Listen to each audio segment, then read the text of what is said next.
Jennifer Westacott, Dave Johnson, Sam Maresh, thank you very much for joining us. Here in Toowoomba, look, we hear a lot of the talk, certainly in Canberra, about drought right now. It's every day dominating the debate. When you hear though, Jennifer, you really see it. And when you talk to folks here, you really feel it.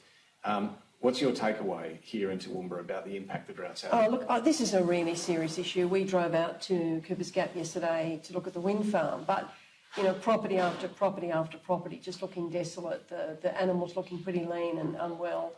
We've just got to, as a nation, come together around people affected by this and find the short to medium term solutions.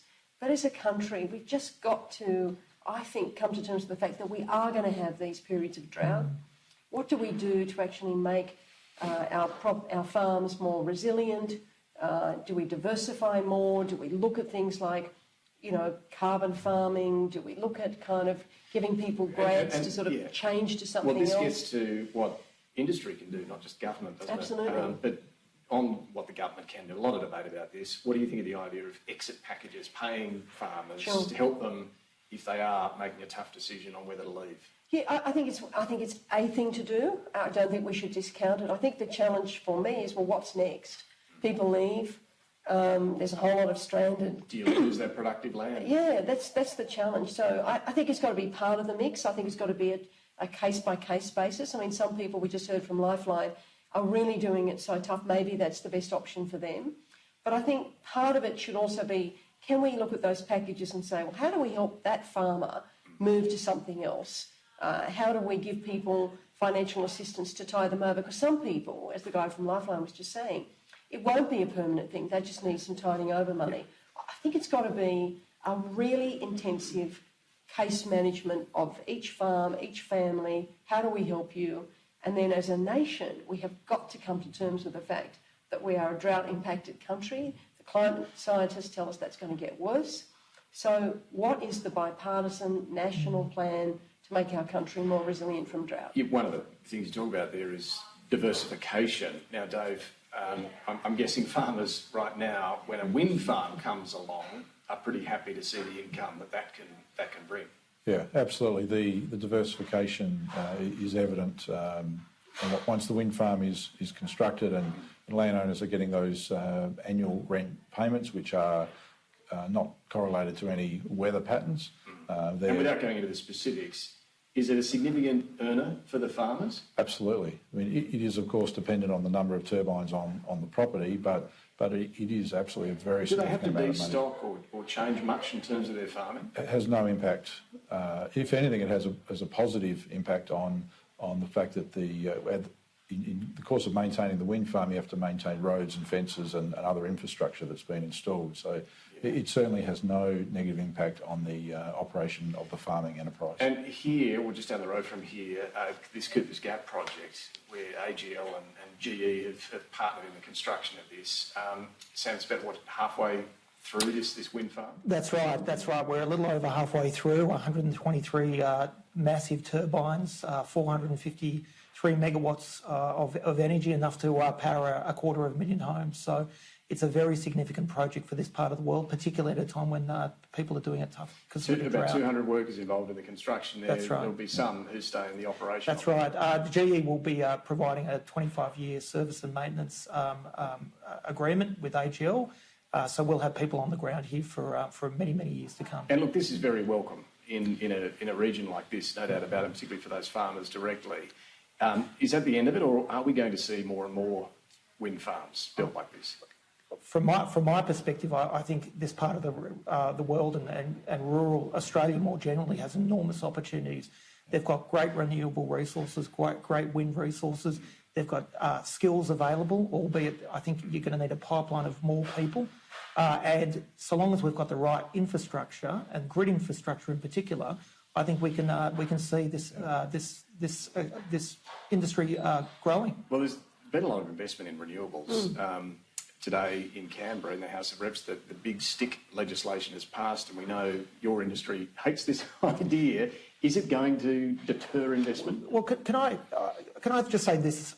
GE is a company that supports markets, because markets support competition and they support technology and innovation. So ultimately, we want and support markets.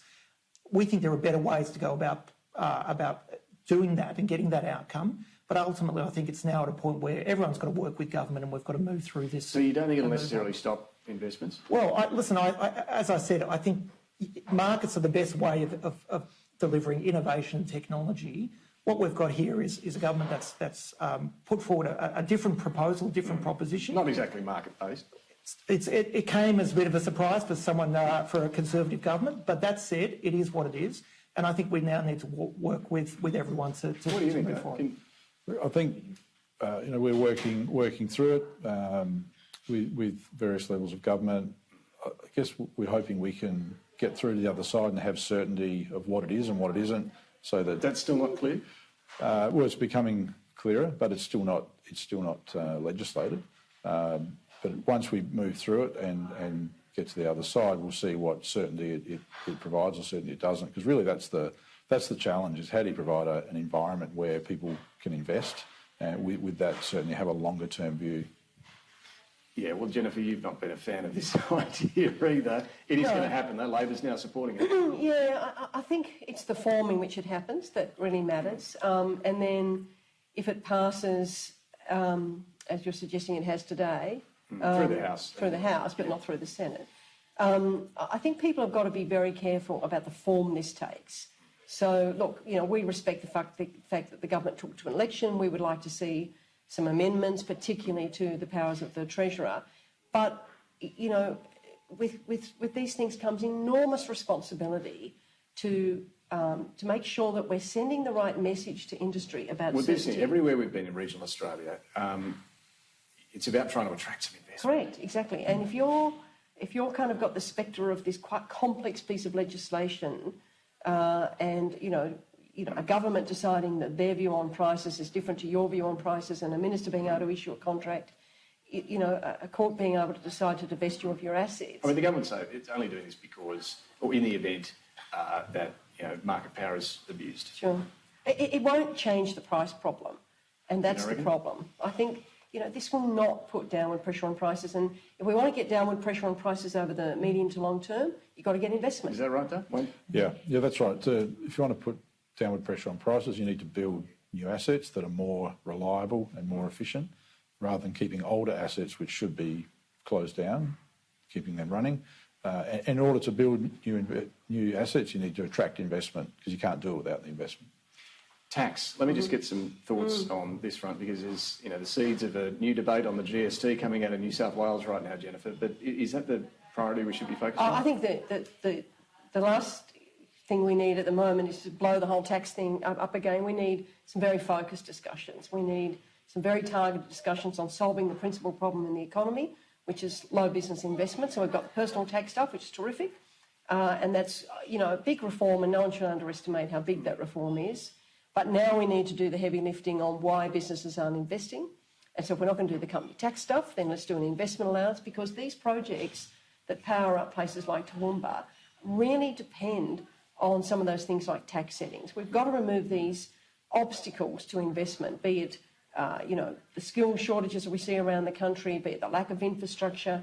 That's the job that needs to be done to drive the economy harder. The idea of some sort of business investment allowance to incentivise big investments. Labor talked about a similar thing before the election. Government says it might have something along these lines in next year's budget. Can we afford to wait that long? Yeah, I think we can. I think that we need to very carefully calibrate that as part of a budget. I mean, we are not in a circumstance where we need knee-jerk reactions to things. We need to sort of start to do the heavy lifting on getting the economy to grow faster. This would be one of those things, not just for big investments either. We were down in Geelong a few weeks ago, and there was a small food producer. They would really benefit from being able to kind of really upgrade their equipment, increase the span of their operations. They had the demand, they didn't have the capital. It would help a lot of mid-sized businesses as well. What about for your firms? Would it make a difference? And we don't know any details about this, but if there was some sort of allowance, depreciation, incentive to invest, is it going to make a difference? Wait and see what it looks like. Yeah, I guess wait and see what it looks like, really. I think there are two elements. Sure, you need to see what the detail is, but I think generally Australia's still got an issue around competitiveness. I mean, we're a high-cost economy, really. We've got to be more productive, but from an international perspective, from a company that operates in 175 countries. Yeah. I can tell you we need to be more Why competitive. aren't we? What are the main... Well, I think there are a whole lot of regulation concerns. There are obviously the tax competitiveness concerns. Our company tax rates too high. All of those matters. So I think there are things governments can do to make the situation a lot better and spur on industry to do what it does best, which is invest. And generally on stimulus, Jennifer, just to finish with this, a lot of debate about whether the government does need to put some stimulus in right now or hold off and wait and see how things go. What do you reckon? I don't think that's the solution to the problem. I think what we need to do is the structural work, to use that jargon, to get the economy to grow faster and to make sure that that growth is sustained. So that's the skills agenda, and the government's doing some good stuff on that. That's the tax agenda we just talked about. So you're not urging Josh Frydenberg now to start spending?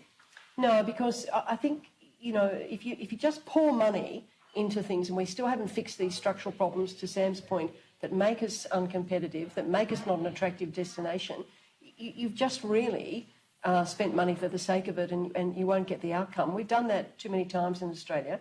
We're not in a 2008 situation. We're in a situation where our economy needs to grow faster. We need to lock that in, and that's about infrastructure, that's about skills, that's about tax, that's about cutting red tape.